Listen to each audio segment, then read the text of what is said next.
Hello and welcome you all to let's crack it the Vishay Gupta.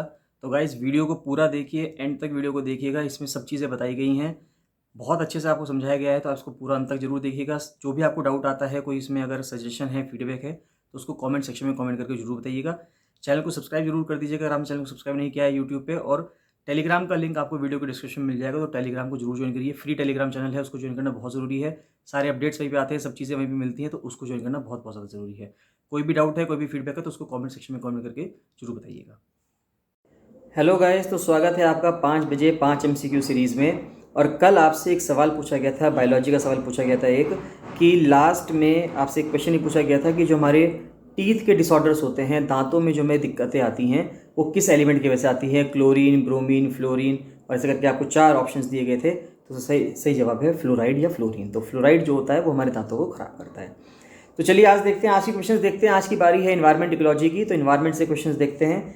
तो पहला सवाल आज का आता है, आपको बताना है कि when was the world wild life fund founded. तो कि जो वर्ल्ड वाइल्ड लाइफ फंड था, WWF जिसको कहते हैं शॉर्ट में, जिसका ग्रेट पांडा जो है, वाइट और ब्लैक कलर का जो पांडा है जिसका लोगो है, तो आपको बताना है कि WWF कब फाउंड किया गया था।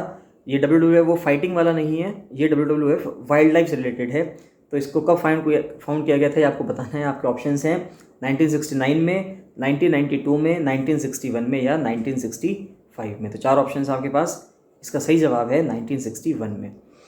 नेक्स्ट क्वेश्चन आता है कि what is the ecological system integrating all living beings and their relationship. यानी कि ऐसा कौन सा एक इकोलॉजिकल सिस्टम है जिसमें जितने भी जीवित प्राणी हैं, लिविंग बींग्स हैं, चाहे वो प्लांट्स हों, ट्रीज़ हों, जो भी एनिमल्स हैं, ह्यूमन बींग्स हैं, इंसान हैं, जो भी चीज़ें हैं, सभी चीज़ें आपस में रिलेट हो जाएं, आपस में इंटरकनेक्टेड हो जाएं।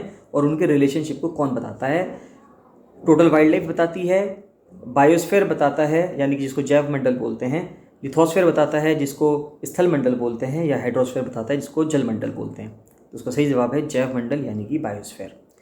अगला सवाल आता है कि लार्जेस्ट इकोसिस्टम, इन 4 ऑप्शंस में से सबसे बड़ा इकोसिस्टम, पारिस्थितिकी तंत्र कौन सा है धरती पे। आपको बताना है बायोम होता है क्या, फिर हाइड्रोस्फीयर यानी वही जलमंडल, लिथोस्फीयर स्थलमंडल, और बायोस्फीयर यानी कि जो जैव मंडल है जहाँ पे सब लोग रह रहे हैं। तो इसका जो सही जवाब है वो है हाइड्रोस्फीयर यानी कि जलमंडल।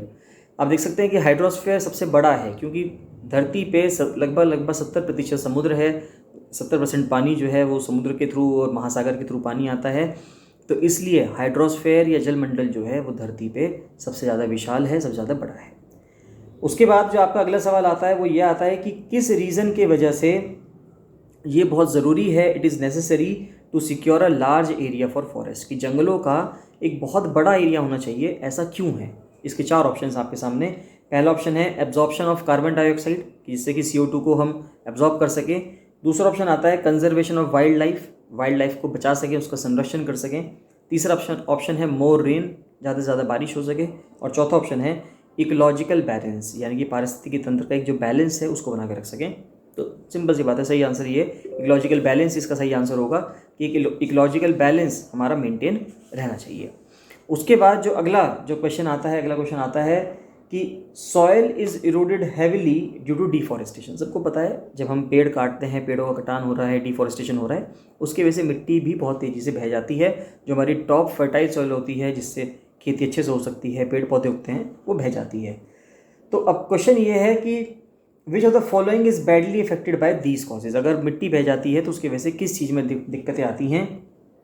4 ऑप्शन आपके सामने हैं, आपको बताना है। पहला है ह्यूमन रिसोर्स, कि ह्यूमन रिसोर्स को दिक्कत आती है। दूसरा ऑप्शन है इकोलॉजिकल सिस्टम। तीसरा ऑप्शन है क्लाइमेट। और चौथा ऑप्शन है लोकल प्लांट्स। यानी कि ह्यूमन रिसोर्स, इंसान की बात की जा रही है, इकोलॉजिकल सिस्टम की बात की जा रही है, क्लाइमेट की बात की जा रही है, और लोकल प्लांट्स होते हैं, यानी कि जो लोकल में एंडेमिक प्लांट्स होते हैं, उसी जगह पे जो उगने वाले जो पौधे हैं उनके लिए। इसका सही जवाब क्या होगा या मुझे कमेंट सेक्शन में कमेंट करके देंगे। बाकी गाइस चैनल को सब्सक्राइब जरूर कर लीजिएगा, डेली ऐसी वीडियोस आती हैं तो डेली इन वीडियोस को जरूर देखा कीजिए। कोई भी डाउट आता है, कोई भी आपका सेशन है, कोई भी आपका फीडबैक है, तो कमेंट सेक्शन में कमेंट जरूर कीजिए। चलिए मिलते हैं बाकी नेक्स्ट वीडियो में। Thank you, bye bye.